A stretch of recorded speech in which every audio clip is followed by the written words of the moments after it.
Hi, I'm Nicholeen Peck, and I teach all over the world about parenting, good communication, and developing good, strong family relationships. And in this video, I'm going to be talking about parenting in the modern world.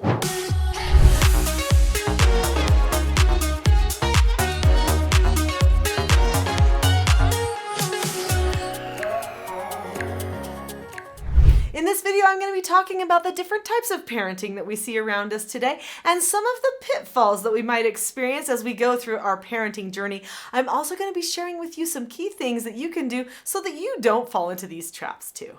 There are different styles of parenting. In fact, there have always been different styles of parenting. No two parents are exactly the same, although one type of parent does often lead to another type of parent. So if you have a really bully, fear-based type of a parent, for instance, oftentimes that will lead to a more modern, progressive, permissive type of a parent, someone who wants to be a child's friend instead of to actually be their parent. Then there's this other type of parent. This type of parent seems to be focused on principles. They want to present truths to their child, not manipulate their child. Because see, the bully fear-based type of a parent, they actually are totally fine manipulating their child as long as the behavior gets better and goes away, or the child does whatever it is that they want them to do, or doesn't do whatever it is.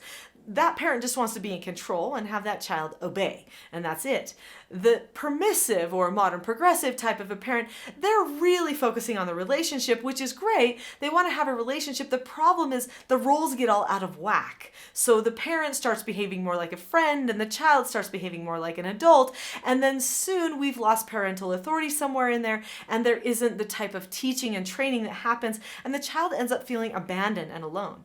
I just had a conversation with a young man just yesterday. And as I was talking with this young man, who was 19 years old, he talked about his parents. And he said, they let me do whatever I want. I was a mess. My life was a mess. Drugs and drinking and partying and all this stuff. He's like, they'd never stop me. He's like, when I see your family, when I see the World's Strictest Parents episode that you were on from back in 2009, he's like, I wish my parents would have had rules like that and values like that so that I wouldn't have done all the things that I did. He's like, now I'm having to figure it out all on my own. Because why? Because he didn't get any training, because the parents were like, go do whatever you want, totally permissive. He felt lost and like they didn't care. In fact, to this day, he's still trying to see if they care. It's heartbreaking to me. But that is the most common type of parenting that we see in our world today. People are worried about the feelings that they see right in the minute, and they have lost the long view. The traditional strict type of parenting, which is the only effective type of parenting for creating good character, good bonds and unity in a family, as well as helping a person learn self-mastery and self-control as they navigate life, is based upon commitment, good connection, clear boundaries, values and morals that everybody understands, and a direction that the family is headed that is predetermined so that they know when they have arrived at becoming the type of family that they're trying to become. A traditional strict parent has a plan. They have a long view. They don't just focus on what somebody's feeling in the minute, like themselves or the child. People are hyper-focused on feelings right now, and it's actually hurting things. Let's talk about that. We're going to talk about the feelings and the other pitfalls that we can be trapped by in our parenting, but before we do, click that subscribe button now. There are so many great videos that come out on this channel every day that will help you dodge those pitfalls and be able to have strong bonds with your family. Click subscribe now. So let's talk about feelings. Everybody's doing it. Everybody's having feelings and talking about feelings all the time. When I talk to modern parents, they are more concerned about feelings than anything else. And I think it's great that people are concerned about each other's feelings. People are wanting their children to have emotional intelligence. They're trying to have emotional intelligence too. The problem is nobody really understands emotional intelligence. The stuff that's being taught at the school is totally missing the mark. I know. I've looked through the curriculum and it leads to emotional entitlement and victimization, which is horrible. It even puts ideas in people's heads about emotions that they should have in certain circumstances, which is not true for every person. Emotional intelligence really is formed when a person understands a feeling, how it communicates with their thoughts, and then what emotions they choose after those thoughts. They get to pick the thoughts and the emotions and actions. They may not be able to pick the feeling. So understanding a feeling is a good angle to take, but only if we know what to do with it afterward. And many people are so hyper-focused on feelings and they hook emotions and feelings together as if they're the same thing, that people think all feelings, since they're part of being human, are just fine to cater to. So all emotions are good and sometimes even true. So if a person's angry and mean to somebody else, they feel like they need to get it out. But then at the same time, if the other person feels like a victim and they've been mistreated, then they need to be protected. Well, how in the world do you protect both of those people's feelings at the same time? One person has to have crossed over a boundary line or done something that they shouldn't have done. And we have to be able to do teaching. If we focus too much on feelings, we stop our ability to teach. So feelings are important, very important. It's important that we understand there are productive feelings and non-productive feelings. I have multiple videos on this channel about feelings. Please go and see some of those if you want more information about that particular thing, because I go into great detail there. But we need to understand how to stay in the zone of the productive feelings and the productive emotions and not the non-productive ones, which disconnect us from each other. So productive emotions connect people, non-productive emotions disconnect people. So we need to remember that, okay? And if you see people getting disconnected, if you see one person becoming a victim and another person an oppressor, then you know it's a non-productive emotion. The feeling is being interpreted in a way that is hurting everyone. Another key thing that people are falling into is this understanding that relationships have to be two-sided. They don't. That's a total pitfall. Your child could say they hate you, they could be attacking you, and you could think, I love you, I'm sorry you're struggling, I'm going to keep helping you because I honor you as a person and your role as a child that you're learning. You could be thinking all of those truths inside your head while somebody else is telling themselves lies about you. Relationships actually only run one way. The way I think about you is my relationship to you. The way you are thinking about me right now, because I'm the one doing the talking, is your relationship to me. You might have judged me about something already. You might not like my haircut or something, but that's on you because that's your relationship to me, right? We need to recognize in our parenting that we are responsible all the time for our relationship to our child. If we don't feel love toward them, if we're not communicating calmly toward them, that is on us. We've got to work on that. We need the skills to overcome the selfishness that might be getting in the way. Ooh, that's another thing. So modern parents, especially the ones that are more leaning toward becoming their child's friend instead of their child's parent, which the child needs a parent really bad. Not a dictator, but a parent. The parents who are leaning toward friendship with their children a lot, that are undermining those roles, they actually oftentimes are doing it because they feel worn out. They feel tired. They don't know how to handle a lot of their own things that are going on the inside. Maybe they were coddled, they were babied too much, they were spoiled as children. They don't have the skill development that they need to handle the problems. They don't know what to teach the children next. People don't know what they don't know, and then they get overwhelmed. There's a lot of mental health things that are going on for people, and that can make it hard too. This is huge. I had another experience yesterday as well where I was taking a personal mentor call with someone. So I do personal mentoring with people, especially people that have been through my course and maybe need a little bit more help than the course has for them. They will arrange personal calls with me. Well, this one mother, she's a young mother, young children, and she was tired. I mean, that can happen, right? She's tired. The children are waking up all the time and they've had sickness and all kinds of things. And I talked with her about some of the things that her generation of parent was facing. And a lot of it has to do with entitlement because they haven't been given the skills that they need to handle and because we're so hyper-focused on feelings.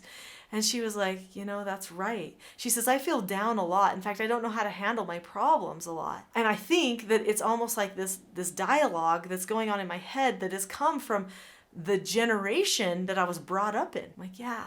that happens. Our generations do make a difference on how we process the world and the dialogue we choose to have inside our head. She said to me that when her children were doing things like just waking up in the night because they woke up in the night and they're toddlers, that she was saying, why is this happening to me? And actually choosing to feel like a victim. So she was taking on victim thoughts on a regular basis. This is super common with modern parents. They see being a parent as a victim, and it does not help that people all over social media are telling their woes about parenting and talking like victims also. They're promoting the idea that being a parent is a victim. And so how could people choose to think something good about it? They would be going completely against the social grain. That leaves everybody trapped. That's horrible. Modern parents are having struggles getting their children to launch.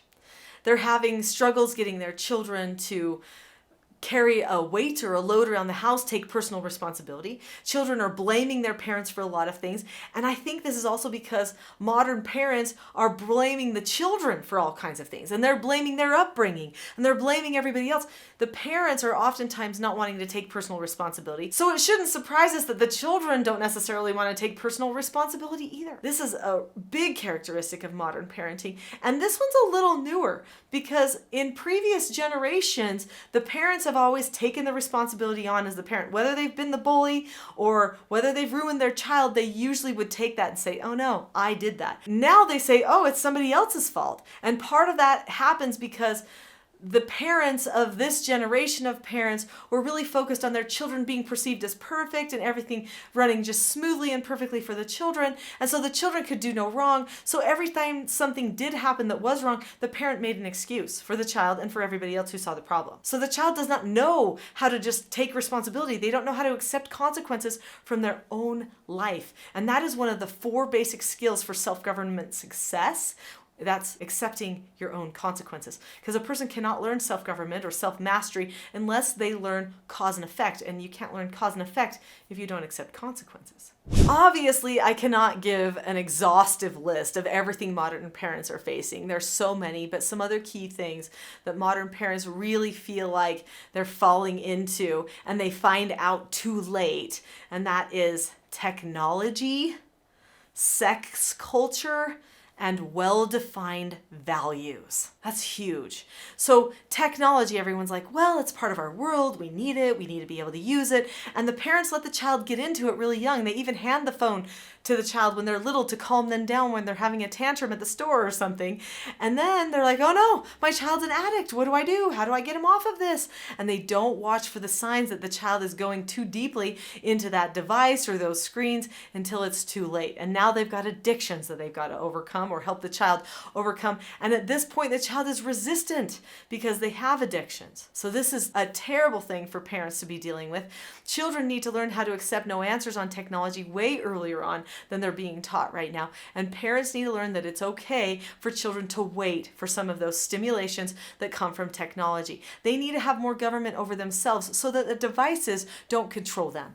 If they can control themselves, then hopefully the devices will not be able to. They'll be able to think more clearly. Now, sex culture is huge. It's in everything. People are even so worried about sexual abuse that they're sexualizing children in a lot of the information that they're presenting. I've been incredibly concerned as a previous foster parent who worked with many troubled teens who had sexual abuse in their past. I've been concerned at a lot of the curriculum I've been seeing coming out of schools and different places, and of course online, and there's YouTube and everything else, all the sex just pouring in at the children. And it's not pointing them toward healthy sexuality and marriage. It's pointing them towards self-pleasuring, self-gratification. It's pointing them toward increased sexual addictions and not knowing who they are. And parents are wondering, how come my child is like having this conflict when they never had a conflict before? Well, because everything is undermining their identity. You undermine sex and what sex is in a society and procreation and family dynamic, you undermine that.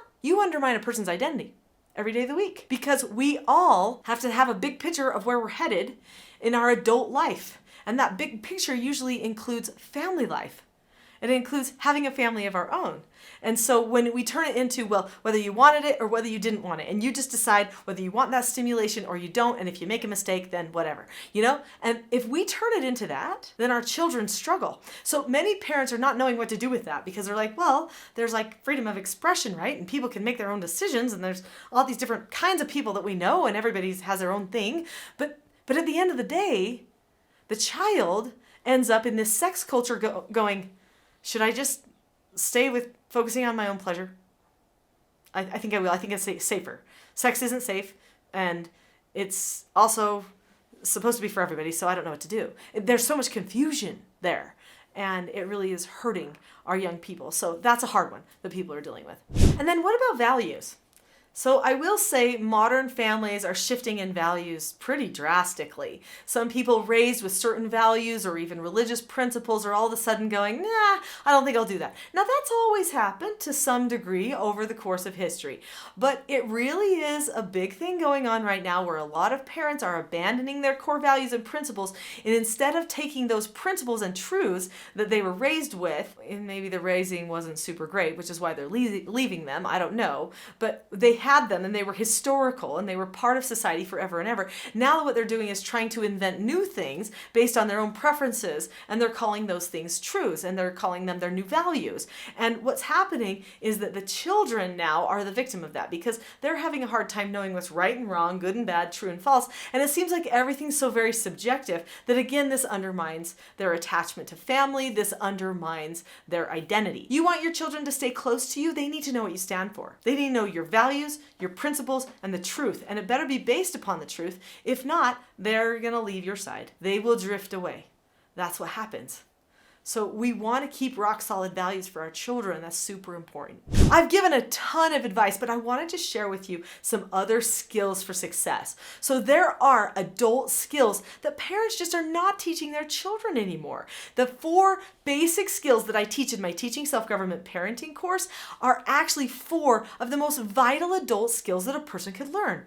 Those 4 skills are following instructions, accepting no answers and criticism, accepting consequences, and disagreeing appropriately.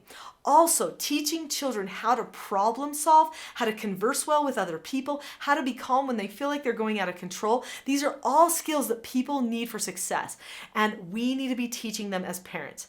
Since you have stayed to the end of this video, I would like to share with you a free class that will go into more detail about these skills and others that you can use to help your children and yourself not fall into the pitfalls of modern parenting. So, the video that you should watch next is The Not So Known Secret for Parenting Success. Click on the link to that video now, and I'll see you there.